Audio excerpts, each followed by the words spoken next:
สำเร็จรูปเป็นว่าเอากินน้ำกันนะแกงแซ่บได้ซื้อมา2 กล่องเลยนะพอดีเป๊ะเลยมาพี่น้องมากินมีนี่มาใส่พุ่งตอนนั้นปุ๊บ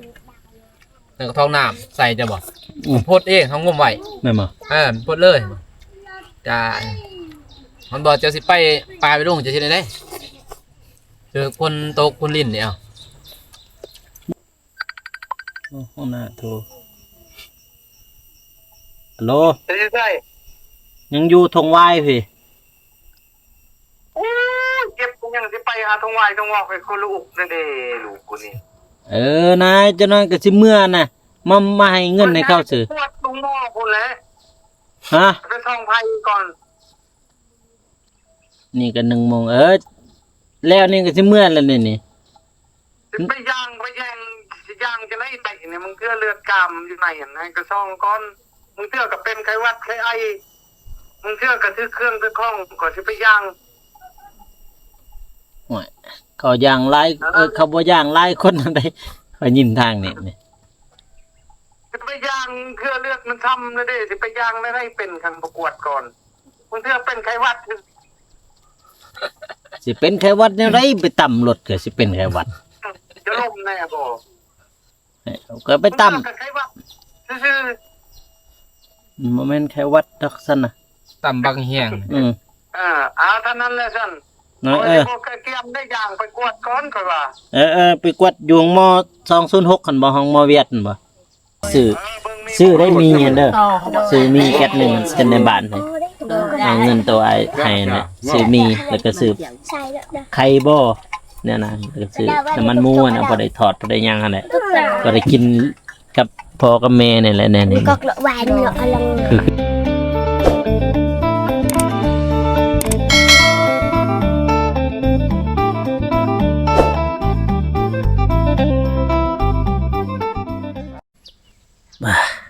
พี่น้องเอ้ยมานั่งอยู่นี่คือเก่าพี่อยู่ในใหม่ไปเลยสบายดีเด้อพี่น้องเนาะบ่ว่าสิอยู่ภายในหรือว่าต่างประเทศก็ยินดีต้อนรับก็สู่ช่องบ่าวโกสนบทสปปลาวพี่น้องเอ้ยมาแต่ไสผู้เฒ่าสบายดีกล่องอีกโอ้ยสบายดีเด้อพี่น้องมันสู่คนโอ้ยมานั่งเบาโกพี่น้องเลยนั่งกินมีเบาโกซื้อมาสำเร็จรูปเป็นว่าเอากินน้ำกันนะแกงแซ่บได้ซื้อมา2 กล่องเลยนะพอดีเป๊ะเลยกินมากินข้าวเพลนเนาะตอนเที่ยงแบบนี้พี่ได้กินมีสำเร็จรูปมีสำเร็จรูปยำงานคืองานพี่น้องยำอย่างนี้แหละฮะกินบอลนาเวียกเลยพี่น้องให้คุณเลยมาเด้อพี่น้องโดยนาเวียกคือเวียกพูดทางนะคุณทางนี้กินมีสำเร็จรูปเนาะพี่น้องเนาะเนี่ยอ๋อบ่ได้ซื้อเขาซื้อน้ำเด้โมนามาบ่ทันโมนาซื้อของกินมากินอยู่ซื้อเขามากินอยู่นี่นะเบียงงานมานั่งซื้อกล่องปกติซื้อนั่นนี่นะใส่รถไว้สกลัวไว้มันมีเนี่ยตัวแนวมีเนี่ยห่อนเอาน้ำเย็นตอกใส่มันห่อนเลยน้ำเย็นตอกใส่มันมีพงน้ำห่อนตัวใดมันมีพงน้ำห่อนจะซื้อน้ำเย็นไปก็แล้วบ่มีนะมีอยู่ไสวะก็บ่เคยเห็นนะคอยกินกับมือแม่นบ่มาพี่น้องมากินมีนี่มาใส่พงตอนนั้นปุ๊บแล้วก็ท้องน้ำใส่จะบอกพดเองท้องงมไหวแม่นบ่พดเลยจ้ามันบอกจะสิไปปลาไปลงจะที่ไหนได้เจอคนโตกคนลิ้นเนี่ยบ่เคยเห็นเนาะโอ้ยเขาเห็นให้โดยเฉพาะคักได้มันมีอยู่กระติกน้ำหอมเอาบัตรสมุดอยู่ปลาอยู่ลงพ้นโต๊ะได้บัตรนี่ใช่บ่มีเนื้อสกินเกิน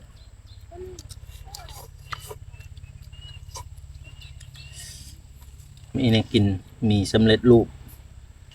มีอย่างนี้ยำคือนี่สมมติว่าซื้อมีกล่อง1ไปใส่1รีอิ่มมีธงมีธง พี่ นี่ก็ได้เลย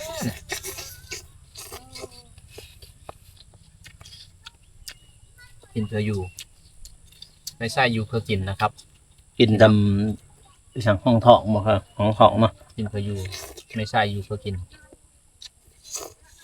อืม แล้วนุ่งก็ซื้อของมาตอนนั้นหวานเนี่ยจะไปกินหวาน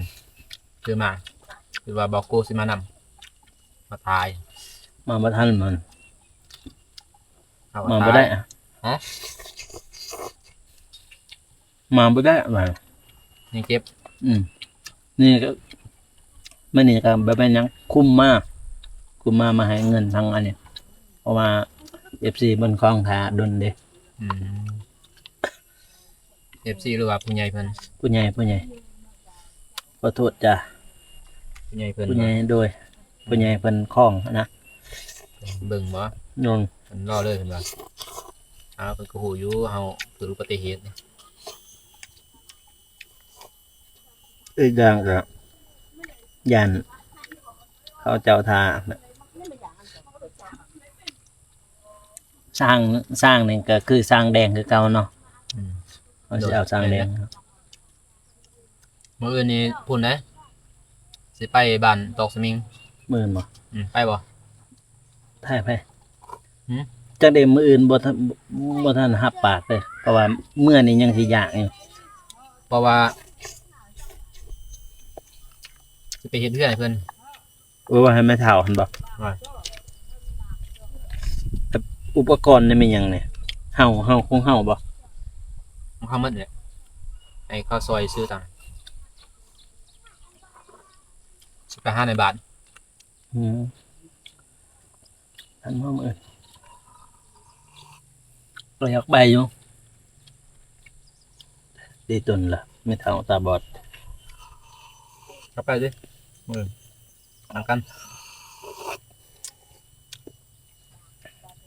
เบิ่งอาการแล้วเนี่ย เดี๋ยวเราก็เมื่อกันคลิปเดียวถ่ายเลยเมื่อไม่นำกันนี่บ่ เดี๋ยวนี้บ่ อืม ถ่ายไปมัน อะ ถ่ายเด็กน้อยอันบ่ ทางนั้นก็มาแล้ว อ๋อ ผมดูในเดียวเมื่อพอเมื่อคำว่าไรเหมือนพี่น้องเลยคือเห็นแหละคนผลมาเลย นี่ฝนตกอ่ะ คนมาเลยพอสิไปสั่งใหม่ให้แม่เท่าแจ้งเขาดีเพิ่นเพิ่น อืม โอ้โอ้บอก หาเขาไปทงเลยบ่ ลองเบิ้งเพิ่นสิไปส่งอยู่บ่บ้านตอกสมิง เคยเติบได้เนาะ เดี๋ยวเพิ่นบ่ไปส่ง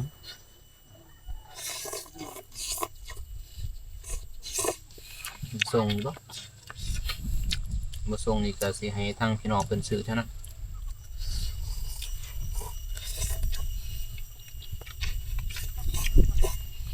หรือว่ามันเจ้าบ่ป่ะมือมัน วัน พัด ศุกร์วันศุกร์สิมานี้ อืม เดี๋ยววันเสาร์วันศุกร์นะสิมานี้ผมแล้วเลยเด้ อืม ไอ้เด็กมาวันศุกร์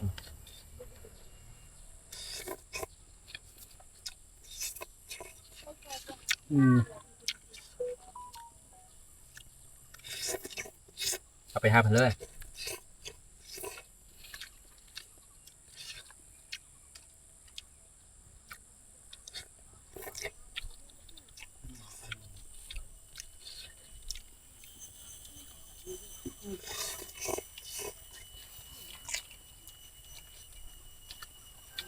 กินแบบบานๆเลยเพราะมันบานๆนั่นแหละ ไฮโซกินหมีไฮโซ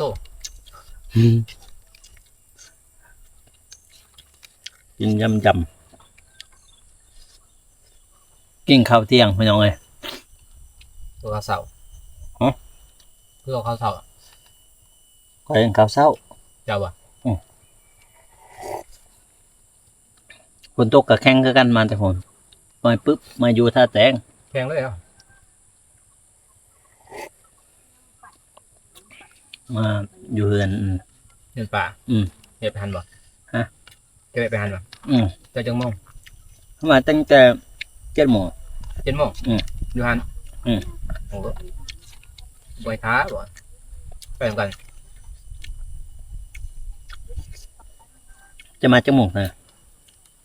นี่บ่ 9 โมง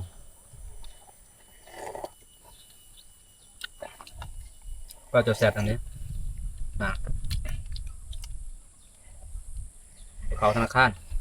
ก็จะแซ่บ ว่าสิโทรทำอันนี้แหละทางนี้ละว่ามันยังขาดยังเลยตะมินว่าสิซื้อล้อ มีผู้ใหญ่เพิ่นบ่ ฮะ มีผู้ใหญ่เพิ่นบ่ นะครับ ครับ เงินโตพอเพิ่นฝากมาน่ะว่าสิซื้อล้อให้เขาเจ้ายุ่งอ่อนน่ะ ซื้อเลาะ จะล้อยุ่งดินน่ะ บ่ซื้อก็ได้มันแล้วเลยมันสิซื้อไว้ก็ได้อีกกันเพราะว่าย่างได้นี่เอาดินเข้ากลางจังหน่อยจะบ่มันย่อแล้ว แม่น ซื้อให้เพิ่นก็ซื้อเลย มันนี่พอเพิ่นก็ให้ถามให้เบิ่งเทิงกับอันนี้เบิ่งนี้ เพิ่นก็สิซื้อบ่ แม่นเพิ่นให้อันนั้นน่ะให้เจ้าของเพิ่นนี่ถามไอ้เสิร์ชบ่ไอ้เกิดบ่ โอ้โตบ่เที่ยงบอกกันบ่ แม่น บ่เดียวกันบ่ โดยเพิ่นให้ถามจัก5 เมตรนะเพิ่น เรื่ ว่า องน้ำนี่บ่ เรื่องน้ำแน่แล้วก็เรื่องดินนี่แหละผู้เดียวเลย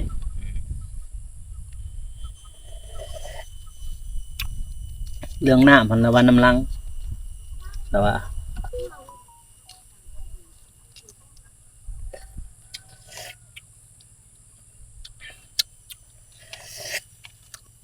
เรื่องน้ำน้ำลัง แม่นเลื่อนจนครึ่งเพิ่นว่าเลื่อนครึ่งย่อเรียบร้อยแล้วนะ จังเฮ็ด โดย เบิดก็สะดวกทางผู้ใหญ่เพิ่นเนาะ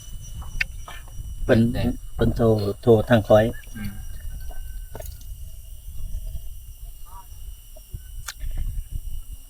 แต่เพิ่นสิเฮ็ดตอนใดก็ได้บ่เป็นหยังเพราะว่า มีแต่บ่าวนุ่งเป็ดสอบถามซื้อถามให้ทางบ่าวเตียงนั่นแหละเพราะว่าบ่าวเตียงเพิ่นถามเลยบ่าวนุ่งก็เป็นไปถากถามให้เพิ่นเรื่องน้ำ13 ล้าน 15 ล้านก็มี ตัวใหญ่ก็15ตัวน้อยก็13แต่ว่าเขาใส่เท่านี้มีแต่13นั่นแหละประมาณ30 เมตรบ่ถ้าบ่มันตื่นคนบ่ตื่นก็40 50แล้วแต่ดินสูงดินต่ำ แล้วแต่น้ำสิอยู่นะ ก็ดินสลีนี่ก็มอง40 เมตรนี่แหละประมาณนี้ ประมาณนั้นนะ 40 50ดินสลีเพราะว่าน้ำดุมไปเลย โดย โดยเอารถตามสบายเรียกว่าสอบถามเพิ่นก่อนว่าเครื่องดินนี่ย่างพี่น้องก็ฝากไปหาพอแหละย่างเนาะดิน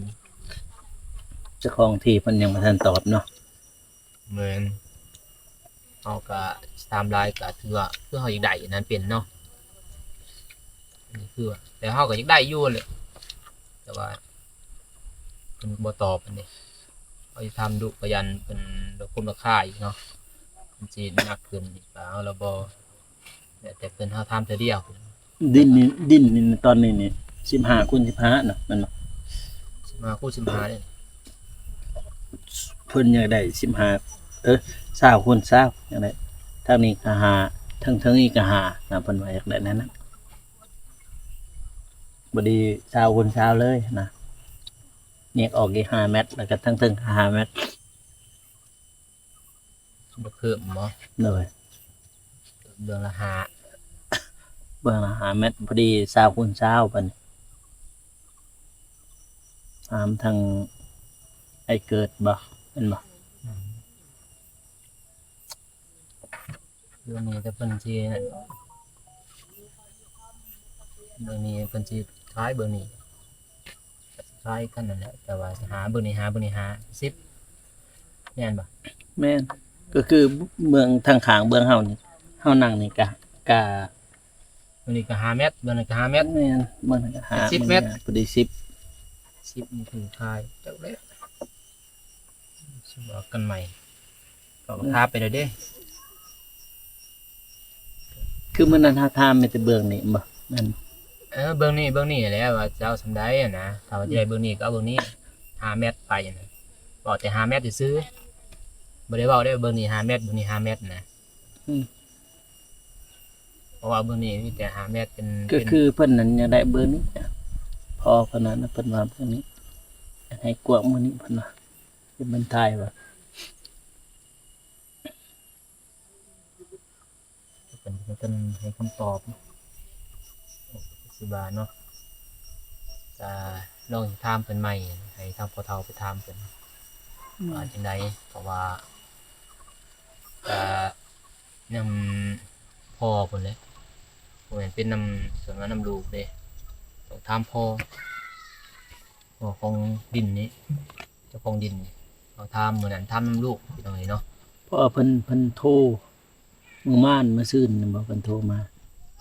เพิ่นว่าให้มาถามเรื่องดินนั่นแหละ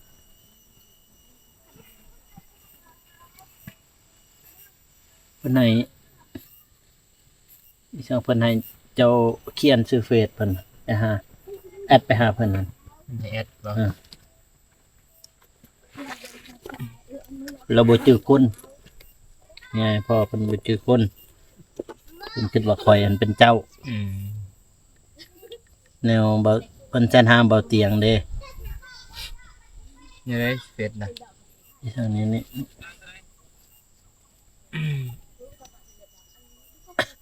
จะพิมพ์ไปหาเราแล้วก็จะแพทแซ่บ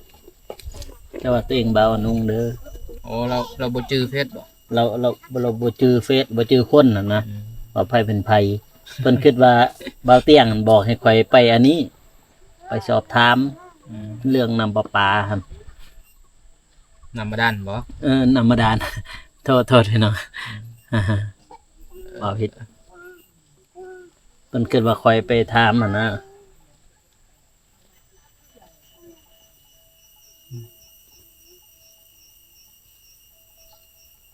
เดี๋ยวสิบอกเพิ่นอีก โอเค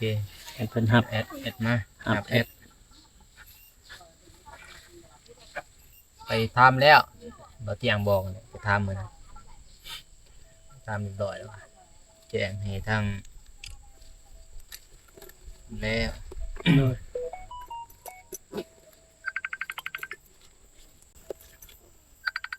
โอ้โหน่าโทรฮัลโหล ใช่ ยังอยู่ทงวายพี่ โอ้ยเจ็บกูยังสิไปหาทงวายทงวอกให้คนลูกนั่นเด้ลูกกูนี่ นายเจ้าน้อยก็สิเมื่อน่ะมาให้เงินให้เขาซื้อ ปวดตรงนอกกูแหละ ฮะ ไปส่องไพ่ก่อน นี่ก็1 โมงแล้วนี่ก็สิเมื่อแล้วนี่ สิไปย่างไปแย่งสิย่างจะได้ไตเนี่ยมึงเทื่อเลือดกามอยู่ไหนอ่ะนายกระซ่องก้อนมึงเทื่อกับเป็นไข้หวัดไข้ไอมึงเทื่อกับถือเครื่องถือข้องก่อนสิไปย่าง โอ้ยเขาย่างหลายเขาบ่ย่างหลายคนได้เขายินทางนี่ สิไปย่างเทื่อเลือดมันช้ำเลยเด้สิไปย่างได้เป็นคันประกวดก่อนมึงเทื่อเป็นไข้หวัด สิเป็นไข้หวัดแนวใดไปต่ำรถก็สิเป็นไข้หวัด จะล่มแน่บ่ ก็ไปต่ำ มึงเทื่อกับไข้หวัดซื่อ บ่แม่นไข้หวัดดอกซั่นน่ะ ต่ำบักเฮียง เท่านั้นแหละซั่น เนาะ พวกเกียมได้ย่างไปกวดก่อนค่อยว่า ไปกวดอยู่ห้องม206คั่นบ่ห้องมเวียดนั่นบ่ เบิ่งมีบ่กระซ่องไพ่กระซ่องจริงเอาว่ามึงเทื่อมึงกระทบอยู่ใน อืม ซักแล้วที่ว่ายาแต่ก่อนเขาซักอยู่ที่ยา สักแล้วเข็ม1สักก็อยู่สะโพกพี่ ยายยังอยู่กับโปกก็ซักอันนั้นนะครับ แม่เจ้าบ่ได้เมื่อเราเพิ่นว่าสิปลูกกาแฟมันแล้วก่อนเพิ่นให้แต่คอยกับลุยครับลุยบ่เห็นมาเขาว่าเจ้าอนามัยเตียงแต่เตียงก็ขอและเตียงปล่อยฟ้าได้เตียง เนื้อมันแต่ว่ากันนั่นก็บอกกับไปกวดก้อนเขาว่าเพื่อนจะกวดแล้วแต่กันเอาย่างแล้วเอาไปกวดอีกมันบ่เห็นไหนมันเสื่อมไหนแบบว่ามันช้ำหรือไหนเอาย่างใส่ไผ่เด้มันกระช้ำมันแดงหมดทันที ดันก็สิออกเมื่อแล้วซั่นนี่ ในก้อย5ของเทือนนี่นี่บ่ทันกินข้าวเช้าตก ประมาณ 2 โมง 2 โมงฮอด 1 โมงเลย2 โม นี่ ง นะ 3 โมงพุ่นเลย 2 โมงฮอดไปย่างก่อนนะเฮ้ยไปส่อง เพราะว่าไปถามเขาได้เมื่อกี้นี่อาจารย์เคนหั่นเพิ่นอยู่ดอนซาหั่นเพิ่นสอนอยู่หั่นก็คือจังซี่แหละมือทำอิฐบ่เป็นหยังเพิ่นว่ามือที่สองก็บ่เป็นหยังก็ไปกวดแบบลมๆหั่นนะลมขาจนหักขาหักเบื้องหนึ่งแล้วบัดนี้ก็มาเฮือนแบบไปห้องหมออีหยังแล้วนะมาเฮือนสักยาเรียบร้อยแล้วก็ไปห้องหมออีกนะขาหักยังบ่เศร้าคนก็บ่เศร้าวันนี้บ่ได้ย่างนะมีแต่เป่าแบบพื้นบ้านหั่นนะแบบหมอพื้นบ้านฮะเป่าปานนี้ บ่เศร้า บ่ได้ย่างเด้ บ่เศร้า บ่เศร้าไปเลยเสียเลยตายเลย ไปเช็คเบิ่ง ไปเซ็กก่อนแล้วบ่มือคือมือทำอิฐก็เบากูก็บ่เป็นหยังบ่ว่าง่ายๆก็คือบ่หนักปานใดมือที่สองมือบ่เจ็บมาหั่นเด้ก็ยังว่าโอ้มื้ออื่นไปถ่ายคลิปบ่มาลุยงานบ่มาตื่นเช้ามาแล้วบ่โอ้หายใจอยากฝืดเด้อบัดนี้ก็คือมื้อเช้านี่โอ้ยแห่งฝืดคักมันนี่แหละสิว่าสิไปส่องไฟเบิ่งส่องไฟแล้วก็จึงสิไปย่าง ส่องไฟนั่นแหละที่แท้เฮาก็ต้องไปส่องก่อนเสร็จอยู่ดีอย่ามันซ้ำในเด้ เนี่ย มีแต่น้อยก็กลับนำกันหั่น หน่อย เพราะว่ายังถ่ายอำลาเพิ่นก็เรียกบอกให้สิเดินทางกลับเลยให้เพิ่นเฮ็ดมาแล้วนี่ก็ หน่อย ทาง คือก ลับ เพิ่นยังสิให้เพิ่นขุดแล้วนอนตามนี้เนาะ ขุดมาแล้วแหละ 50มันกวางแน่นะ50เซนพอดีงาม พอดีให้เขาเจ้าขุดคันบ่ขุดมันคันว่ายามฝนเนาะได้เบิดแล้วได้ซำนี้นี่ท่วมหมดแล้วอีดินไหลลงมา คือเห็นแล้วอยู่หมองนั้นยังเซาะเลยในหมองตอยังเซาะลงมาแล้ว ไล่ลงมาทั่วหมดแล้วก็บ่ไล่น้ำบ่ไล่มานี่แล้วสิปลูกนี่มีบ่ว่าสิขายอยู่เฮือน มีอยู่ มีลายบ่ มีอยู่อะไร เอา อยู่ มา ถ้า จาก แตงนี่จะเอาอยู่ถ้าแตง เอาจากสอบหนึงยัดแซมประมาณ ปลูกตามได้ นี่เด้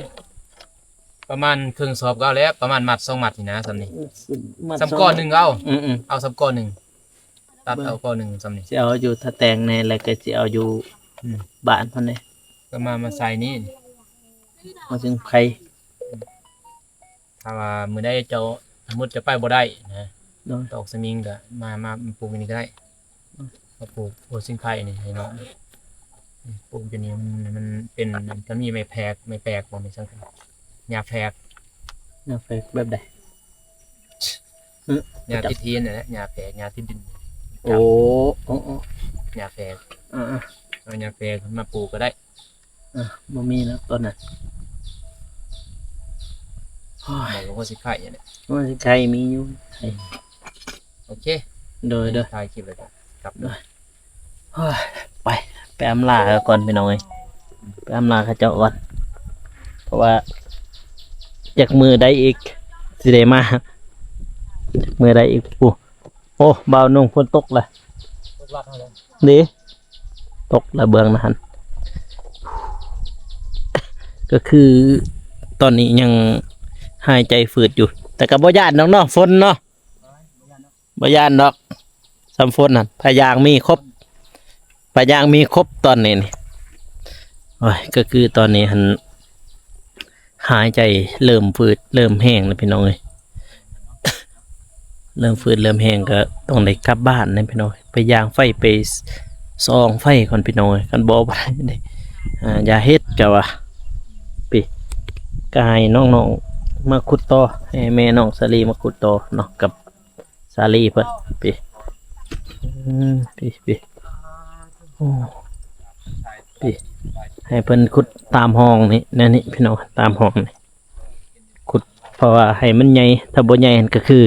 เห็นนี่มันเสาะลงมามันเสาะขึ้นมาแต่หลุมมันแต่เทิงนี่เสาะออกมาก็จนก็ตันตัวอ๋อไหนยังกินข้าวบ่นี่ โดยมีก็มี ตัวมีเออค่อยกินมีกอง เลยมีวัน สบายดีเด้อทุกคน โดยสบายดีเบาโก โดย โดยสบายดีผู้ใหญ่ใจบุญและซีทุกท่านหรือว่า โดย อยู่ในลาวและไทยและต่างประเทศขอสวัสดีสบายดีเด้อ โดยโอ้กินข้าวสามัคคีพี่น้องเอ้ยขนมกันลูกๆหลาน ยายไม่ได้ไป ๆกินข้าวแล้วฟ้าวเมื่อได้เฮ็ดเวียกกันได้เด้อนี่บ่กินข้าวแล้วกินข้าวแล้วเฮ็ดเวียกได้เจ้าหน่อยผู้ กะจ้าใส่ ไปหาขุดอันนั้นพุ่น ฮะ ขุดดินหั่นให้มันแล้ว ไม่ เด้อ จานเราต่อยเด็กกับปังอาเซลลงอ่ะ ไม่รู้เด็กละเทปปลอมมาคนตา เด็กหน่อยหลาย เขาเด็กน่ะจอนจ้าก็ไม่จะมากระเทปเด็ก นางน้อยจะไปใช้เจ้า เด็ก คือบ่เห็นมาเฮ็ดเวียกช่วยแม่ หาเรื่อง บ่ได้ไปเฮ็ดเวียกแม่มาขุดอันนี้นี่ จ้าเด็กหนอกหัวดากเนี่ย อิ่มแล้วว่าเนาะ เกมแล้ว เด็กกูว่า อืม แย่มันเอาว่ะ กินแบบนี้เลยพี่น้องแบบ พลัง สามัคคี จานตก อืม ใส่จะสนุกเลย จ้าพอ กินแล้วก็พวกน้องคือต่อได้เด้อ โดย มันอายก็บางทีก็คงสิได้กลับก่อนนะมื้อนี้เพราะว่าบางทีก็สิไปกวดแน่สุขภาพแน่เพราะว่ายังย่านคือกัน ยังย่านคือกันเลยไปเอามาเอ็ดแต่หน้าที่ครับว่าช่วยมีแต่ช่วยเหลือลืมเบิ่งตัวเองจังหน่อยก็ไปก่อน จังได๋เพราะว่าสุขภาพยังบ่ทันแข็งแรงนะพี่น้องเนาะก็คือเบาโกมากก็คือมาให้เงินให้พวกน้องนี่ก็ได้ซื้อได้มีอันเด้อซื้อมีแก๊สหนึงเส้นในบ้านให้เอาเงินตัวไอ้ให้นะซื้อมีแล้วก็ซื้อ ใช่แล้วนะ ไข่บ่เนี่ยนะแล้วก็ซื้อน้ำมันหมูนะบ่ได้ทอดบ่ได้หยังหั่นแหละก็ได้กินกับพ่อกับแม่นี่แหละแน่นี่ ก็กระวายเนาะอลัง คือเจ้าหน่อยว่าสิหาแนวอยู่แนวกินยากก็บ่มีอีกแล้วก็ประหยัดแน่อะไรง่ายๆคือประหยัดแน่นะเจ้าน้อยว่าสร้างเพิ่นมาอีกก็พวกเจ้าได้สิซื้อให้สร้างกินนะเด้อพวกเจ้าได้สิเฮ็ดแนวกินให้สร้างหั่นแล้วบัดนี้ที่พักกันบัดนี้จึงมากันบางทีก็ให้สร้างเพิ่นนอนอยู่แถวนี้นะเพราะเพิ่นต้องได้นอนนะเพิ่นบ่นอนนี่บ่ได้แล้วได้เฮือน ไปกันปูวันหัน บางทีก็อยู่เทิงนั้นนะอยู่กับสร้างแบบไฟนั้นไฟต่อไฟตัวนั้นมา เนาะเบาดู แต่เฮือนไฟก็เอา เกิดน้องแก้วซี อ๋อ ลูกแม่เท้า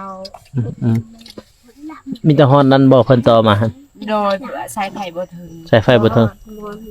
อ๋อ มันยัง6 เม็ด5 เม็ด ยังอีกเห็นเพิ่นต่อสายไฟมาเลยพี่น้องเอ้ยเกียมเอาสร้างมาเนาะพี่น้องเนาะวันนี้เฮา ไปอาเดอ วันนี้อายก็สิขอตัวลาได้บัดนี้เด้ โดยแต่มีของสิให้มักนั้น แม่นบ่ โดย น้อย นี่เนี่ยฝาคือกันพี่น้องเอ้ย นัดมีเขาก็ให้มักนัด อ๋อ ยังมีเขาก็ให้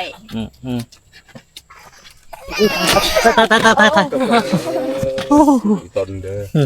แห่งจิบแอว เป็นล่มแล้วบัดนี้สิเป็นล่มแล้วบัดนี้เอากินข้าวกินน้ำแล้วสืบต่อได้เด้อ โดย คือยังหายใจยังแน่นอยู่พี่น้องเอ้ยมักนัดบ่ โดย มักนัดกับมีแต่มักนัดบ่นี่ โดย อ๋อฮะขอบใจเด้อ โดย มักนัด บา พี่น้อง โบมากินอยู่เพื่อน โดยก็ได้กินอยู่อันนี้หลายหน่วยอยู่บ่มีหลายหน่วยบ่ปลูกเองวะนี่ หน่วยเก็บอันนี้เด้อไอ้เฮา ยัง2หน่วยเพราะว่าอยู่ ให้เบาอานง2 หน่วยเบาโก2 หน่วย อ้าวขอบใจเด้อ โดย ใจร้าย โชค โด ดี ย เดินทาง โดย ปลอภัย มันนี่ก็ ก่อน วันนี้เฮาก็คงสิได้ลาเด้อพี่น้องเด้ก็คงสิได้กลับบ้านนะพี่น้องเนาะ ราะว่าก็คือหัวหน้าบอกกูแล้วก็โทรมาเนาะเพราะว่าให้ไปส่องไฟพี่น้องเอ้ยแบบว่าสิย่างก็ต้องไปส่องไฟก่อนว่ามันเป็นจังไดอาการมันเป็นจังไดเดี๋ยวจะถ่ายให้พี่ให้น้องได้เบิ่งเนาะ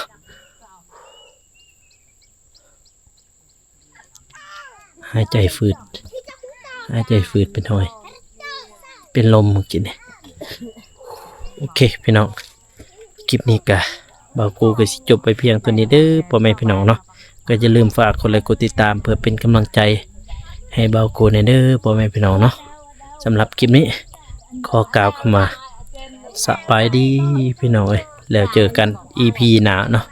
แบบว่าสิเมื่อยๆพี่น้องหายใจก็อยากฝืดเนาะสำหรับคลิปนี้ขอกล่าวคำว่าสบายดีแล้วเจอกัน EP หน้าบ๊ายบายพี่น้องเอ้ย